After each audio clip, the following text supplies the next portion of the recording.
He had asked me more than once to stop making jokes about infidelity, but on his birthday, I let myself ignore that request. The cake ended up being the only thing that didn't break that night. Looking back, I should have known better. At the time, I couldn't understand why he couldn't just laugh it off. My name is Sai. I'm 28, and this happened in the 3rd year of my marriage to Donovan. He was the kind of man people describe as too good to be real. Gentle, patient, thoughtful, always steady in the way he loved me.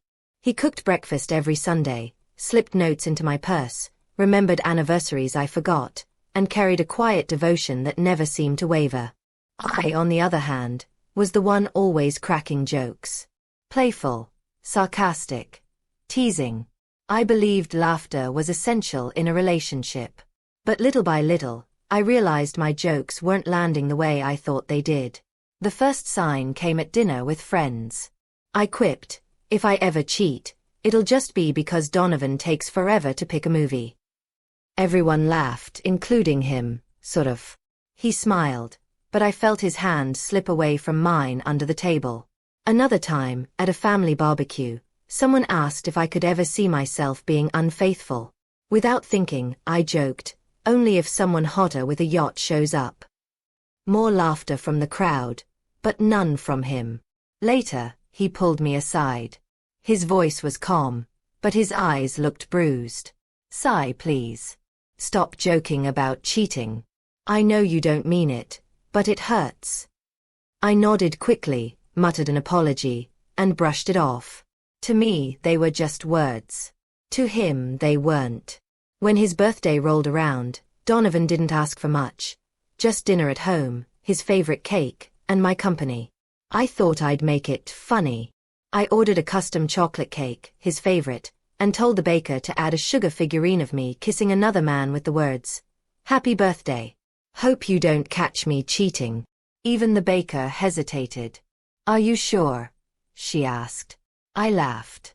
"It's just an inside joke." That evening, Donovan came home with flowers, smiling, saying softly, "Hey, babe, we made it to dinner." I teased him about over-salting the food. He chuckled, the warm Donovan I knew. Then I brought out the cake. I was grinning, waiting for him to laugh. Instead, he froze. He stared at it for what felt like a full minute. Finally, his voice cut through the silence. "I asked you not to do this again. I thought you were joking when I told you." I tried to wave it off. "It's just a joke, Dawn." But he didn't laugh. He stood up and walked out of the room. I followed him, confused.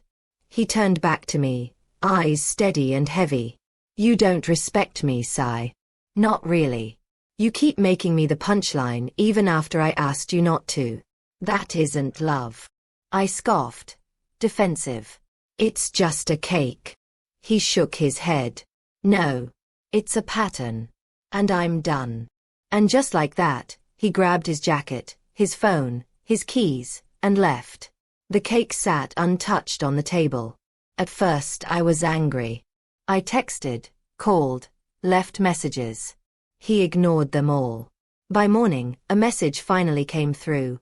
"I'm staying at Mark's for a while. Don't worry about me. Just think about how long you've made me feel like a joke." That one sank deep. For the first time, I really saw it. Every time I had laughed at his pain, every time I made him the clown, every time I shielded myself with sarcasm, I chipped away at his love. I had never been unfaithful, but I made him feel replaceable, like all his effort meant nothing. Eventually, he believed it. A week later, I went to Mark's house, rehearsing an apology. Mark answered instead, uneasy. "He's really hurt, Sai. He doesn't think you get it this time." Back home, the cake sat stale on the counter, its edges crumbling, an ugly reminder of my thoughtlessness. It wasn't funny anymore. It was just pitiful. Days stretched into weeks. I tried again, sending a handwritten letter. No jokes, just honesty. I admitted I'd been childish, hiding behind sarcasm, refusing to honor his feelings. I wrote that he deserved better than being reduced to a punchline. No reply. Then, one night, A single text arrived. I never wanted to stop loving you. You just made it too hard to stay. That was 6 months ago. We aren't together now.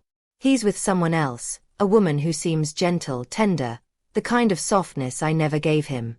And I hope she never jokes about leaving him. Because I finally understand. People don't always walk away because they're weak.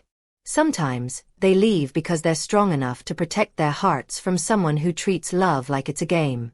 If someone tells you their words cut deep, listen. Not everyone argues. Some just walk away quietly, and never return.